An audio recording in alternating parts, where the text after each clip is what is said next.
महाभारत युद्ध के 10 रहस्यमय व्यक्ति। पहला रहस्यमय व्यक्ति सहदेव। 5 पांडवों में से 2 नकुल और सहदेव दोनों ही माद्री अश्विन कुमार के पुत्र थे। सहदेव भविष्य में होने वाली हर घटना को पहले से ही जान लेते थे। वे जानते थे कि महाभारत होने वाली है और कौन किसको मारेगा और कौन विजयी होगा, लेकिन भगवान कृष्ण ने उन्हें शाप दिया था कि अगर वह इस बारे में लोगों को बताएंगे तो उनकी मृत्यु हो जाएगी। कैसे मिली शक्ति? सहदेव के धर्मपिता पांडु बहुत ही ज्ञानी थे। उनकी अंतिम इच्छा थी कि उनके 5 बेटे उनके मृत शरीर को खाएं, ताकि उन्होंने जो ज्ञान अर्जित किया है वह उनके पुत्रों में चला जाए। सिर्फ सहदेव ने ही हिम्मत दिखाकर पिता की इच्छा का पालन किया। उन्होंने पिता के मस्तिष्क के 3 हिस्से खाए। पहले टुकड़े को खाते ही सहदेव को इतिहास का ज्ञान हुआ, दूसरे टुकड़े को खाने से वर्तमान का और तीसरे टुकड़े को खाते ही वे भविष्य को देखने लगे। इस तरह वे त्रिकालदर्शी बन गए। दूसरा रहस्यमय व्यक्ति बर्बरीक। बर्बरीक दुनिया के सर्वश्रेष्ठ धनुर्धर थे। बर्बरीक के लिए 3 बाण ही काफी थे, जिसके बल पर वे कौरवों और पांडवों की पूरी सेना को समाप्त कर सकते थे। युद्ध के मैदान में भीम पौत्र बर्बरीक दोनों खेमों के मध्य बिंदु एक पीपल के वृक्ष के नीचे खड़े हो गए और यह घोषणा कर डाली कि मैं उस पक्ष की तरफ से लड़ूंगा जो हार रहा होगा। बर्बरीक की इस घोषणा से कृष्ण चिंतित हो गए। भीम के पौत्र बर्बरीक के समक्ष जब अर्जुन तथा भगवान श्री कृष्ण उसकी वीरता का चमत्कार देखने के लिए उपस्थित हुए, तब बर्बरीक ने अपनी वीरता का छोटा सा नमूना मात्र ही दिखाया।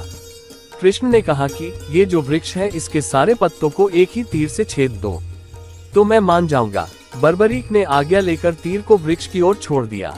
जब तीर एक एक कर सारे पत्तों को छेदता जा रहा था, उसी दौरान एक पत्ता टूटकर नीचे गिर पड़ा। कृष्ण ने उस पत्ते पर यह सोचकर पैर रखकर उसे छुपा लिया कि यह छेद होने से बच जाएगा, लेकिन सभी पत्तों को छेदता हुआ वो तीर कृष्ण के पैरों के पास आकर रुक गया। तब बर्बरीक ने कहा कि प्रभु, आपके पैर के नीचे एक पत्ता दबा है, कृपया पैर हटा लीजिए, क्योंकि मैंने तीर को सिर्फ पत्तों को छेदने की आज्ञा दे रखी है, आपके पैर को छेदने की नहीं। उसके इस चमत्कार को देखकर कृष्ण चिंतित हो गए। भगवान श्री कृष्ण ये बात जानते थे कि बर्बरीक प्रतिज्ञावश हारने वाले का साथ देगा। यदि कौरव हारते हुए नजर आए तो फिर पांडवों के लिए संकट खड़ा हो जाएगा, और यदि जब पांडव बर्बरीक के सामने हारते नजर आए तो फिर वो पांडवों का साथ देगा। इस तरह वो दोनों ओर की सेना को एक ही तीर से खत्म कर देगा। तब भगवान श्री कृष्ण ब्राह्मण का भेष बनाकर सुबह बर्बरीक के शिविर के द्वार पर पहुंच गए और दान मांगने लगे। बर्बरीक ने कहा, मांगो ब्राह्मण, क्या चाहिए? ब्राह्मण रूपी कृष्ण ने कहा कि तुम दे न सकोगे, लेकिन बर्बरीक कृष्ण के जाल में फंस गए और कृष्ण ने उससे उसका शीश मांग लिया।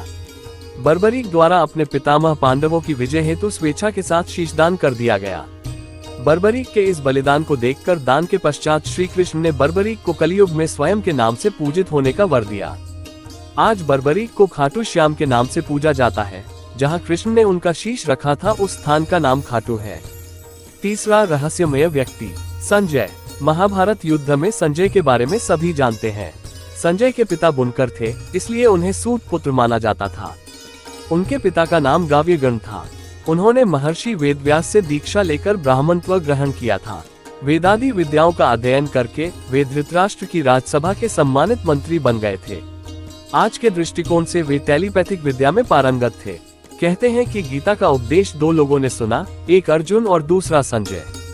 यही नहीं, देवताओं के लिए दुर्लभ विश्वरूप तथा चतुर्भुज रूप का दर्शन भी सिर्फ इन 2 लोगों ने ही किया था। संजय अपनी स्पष्टवादिता के लिए प्रसिद्ध थे। वे धृतराष्ट्र को सही सलाह देते रहते थे।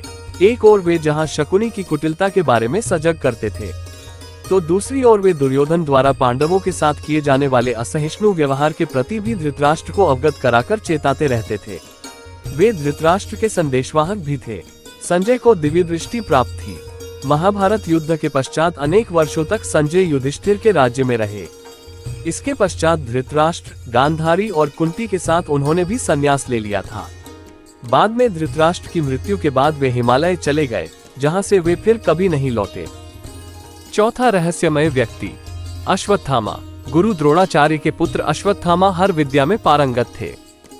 वे चाहते तो पहले दिन ही युद्ध का अंत कर सकते थे, लेकिन कृष्ण ने ऐसा कभी होने नहीं दिया। कृष्ण ये जानते थे कि पिता पुत्र की जोड़ी मिलकर ही युद्ध को समाप्त कर सकती है।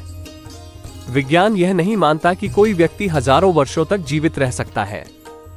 ज्यादा से ज्यादा 150 वर्ष तक जीवित रहा जा सकता है, वो भी इस शर्त पर कि आबोहवा और खानपान अच्छा हो तो। तब ऐसे में कैसे माना जा सकता है कि अश्वत्थामा जीवित होंगे?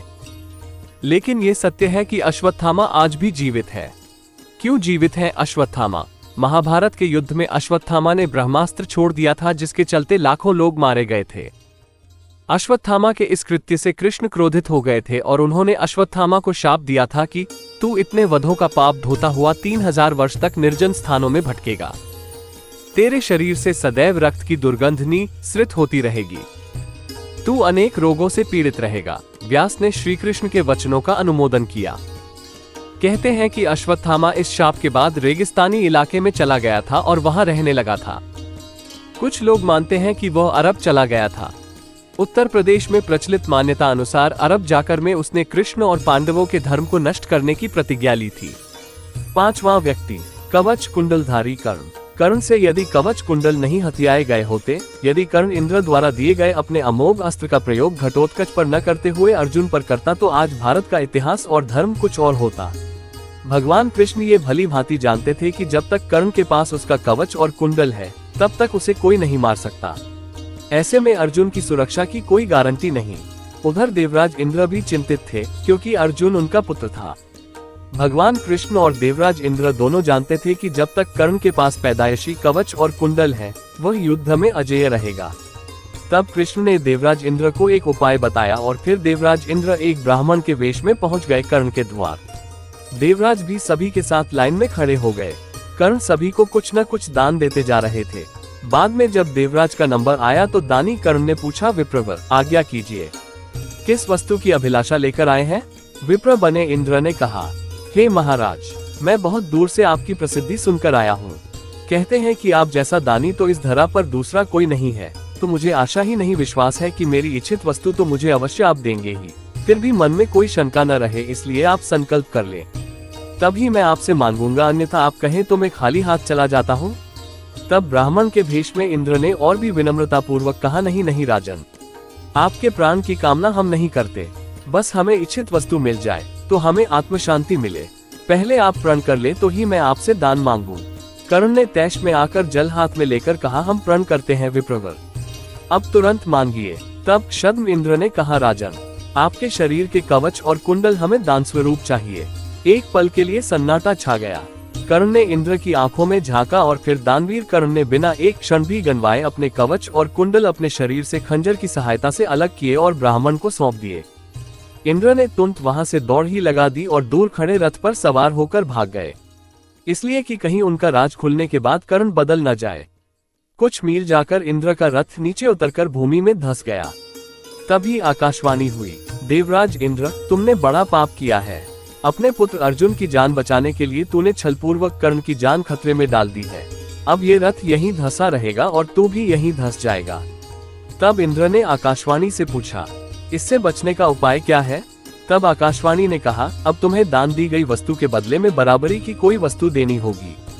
इंद्र क्या करते, उन्होंने यह मंजूर कर लिया।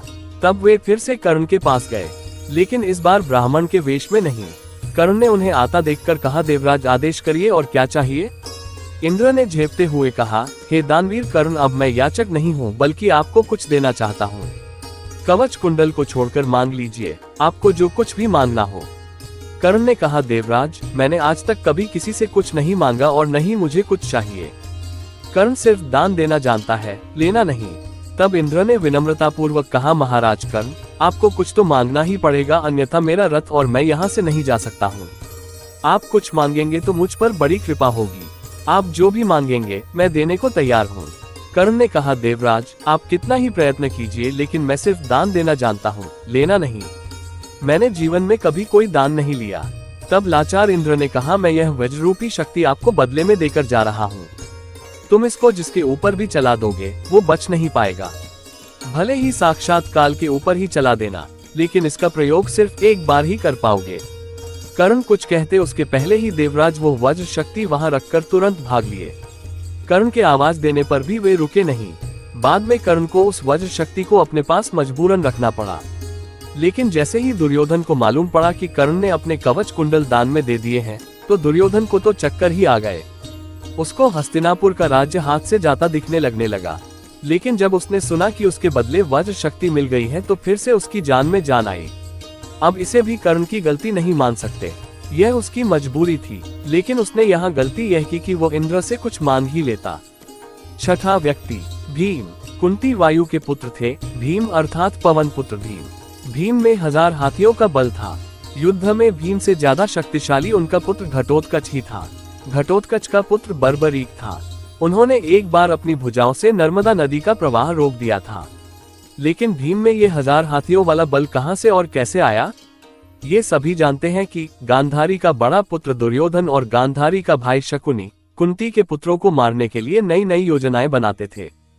इसी योजना के तहत एक बार दुष्ट दुर्योधन ने धोखे से भीम को विष पिलाकर उसे गंगा नदी में फेंक दिया।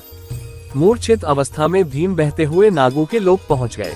वहां विषैले नागों ने उन्हें खूब डंसा, जिससे भीम के शरीर का जहर कम होने लगा, यानी जहर से जहर की काट होने लगी। जब भीम की मूर्छा टूटी तब उन्होंने नागों को मारना शुरू कर दिया। ये खबर नागराज वासुकी के पास पहुंची, तब वे स्वयं भीम के पास आए। वासुकी के साथ ही आर्यक नाग ने भीम को पहचान लिया। आर्यक नाग भीम के नाना थे। भीम ने उन्हें अपने गंगा में धोखे से बहा देने का किस्सा सुनाया। ये सुनकर आर्यक नाग ने भीम को हजारों हाथियों का बल प्रदान करने वाले कुंडों का रस पिलाया, जिससे भीम और भी शक्तिशाली हो गए। सातवां व्यक्ति घटोत्कच। माना जाता है कि कद काठी के हिसाब से भीम पुत्र घटोत्कच इतना विशालकाय था कि वह लात मारकर रथ को कई फुट पीछे फेंक देता था और सैनिकों को तो वो अपने पैरों तले कुचल देता था। भीम की असुर पत्नी हिडिंबा से घटोत्कच का जन्म हुआ था। जन्म लेते समय उसके सिर पर केश उत्कच नहीं थे, इसलिए उसका नाम घट यानी हाथी का मस्तक, उत्कच यानी केशहीन अर्थात घटोत्कच रखा गया। इसका मस्तक हाथी के मस्तक जैसा और केश शून्य होने के कारण ये घटोत्कच नाम से प्रसिद्ध हुआ। वह अत्यंत मायावी निकला और जन्म लेते ही बड़ा हो गया। उसमें जहाँ शारीरिक बल था वहीं वह मायावी भी था। चूंकि घटोत्कच की माता एक राक्षसी थी, पिता एक वीर क्षत्रिय था, इसलिए इसमें मनुष्य और राक्षस दोनों के मिश्रित गुण विद्यमान थे। वो बड़ा क्रूर और निर्दयी था। महाभारत युद्ध के बीच इसने हाहाकार मचा दिया था। कर्ण सेनापति बनकर कौरवों के पक्ष से युद्ध कर रहे थे। कर्ण के पास इंद्र की दी हुई ऐसी शक्ति थी जिससे वो किसी भी पराक्रमी से पराक्रमी योद्धा को मार सकते थे। वो शक्ति कभी खाली जा ही नहीं सकती थी। कर्ण इस शक्ति से अर्जुन को मारना चाहते थे। श्री कृष्ण ये जानते थे, इसी कारण उन्होंने घटोत्कच को रणभूमि में उतारा। इस राक्षस ने आकाश से अग्नि और अनेक प्रकार के अस्त्र शस्त्र बरसाना आरंभ कर दिया, जिससे कौरव सेना में हाहाकार मच उठा। दुर्योधन ने घबराकर कर्ण से इसे मारने के लिए कहा। कर्ण भी इसकी मार से घबरा गए थे। उसने अपनी आंखों से देखा कि इस तरह तो कुछ ही देर में सारी कौरव सेना नष्ट हो जाएगी। तब लाचार होकर उसने घटोत्कच पर उस अमोघ शक्ति का प्रयोग किया। घटोत्कच क्षण भर में ही निर्जीव होकर पृथ्वी पर गिर पड़ा। पांडवों को उसकी मृत्यु से दुख हुआ था, लेकिन श्री कृष्ण ने सारी चाल उनको समझाकर उन्हें संतुष्ट कर दिया। आठवां व्यक्ति भीष्म। शांतनु गंगा के पुत्र भीष्म का नाम देवव्रत था। उनको इच्छा मृत्यु का वरदान प्राप्त था। भीष्म के शरशैया पर लेटने की खबर फैलने पर कौरवों की सेना में हाहाकार मच जाता है। दोनों दलों के सैनिक और सेनापति युद्ध करना छोड़कर भीष्म के पास एकत्र हो जाते हैं। दोनों दलों के राजाओं से भीष्म कहते हैं, राजन्यगण, मेरा सिर नीचे लटक रहा है, मुझे उपयुक्त तकिया चाहिए। उनके एक आदेश पर तमाम राजा और योद्धा मूल्यवान और तरह तरह के तकिए ले आते हैं, किंतु भीष्म उनमें से एक को भी न लेकर मुस्कुराकर कहते हैं कि ये तकिए इस वीर शैया के काम में आने योग्य नहीं है राजन। फिर वे अर्जुन की ओर देखकर कहते हैं, बेटा, तुम तो क्षत्रिय धर्म के विद्वान हो, क्या तुम मुझे उपयुक्त तकिया दे सकते हो? आज्ञा पाते ही अर्जुन ने आंखों में आंसू लिए उनको अभिवादन कर भीष्म को बड़ी तेजी से ऐसे 3 बाण मारे जो उनके ललाट को छेदते हुए पृथ्वी में जा लगे। बस इस तरह सिर को सिरहाना मिल जाता है। इन बाणों का आधार मिल जाने से सिर के लटकते रहने की पीड़ा जाती रही। 9वां व्यक्ति दुर्योधन। दुर्योधन का शरीर वज्र के समान कठोर था, जिसे किसी धनुष या अन्य किसी हथियार से छेदा नहीं जा सकता था।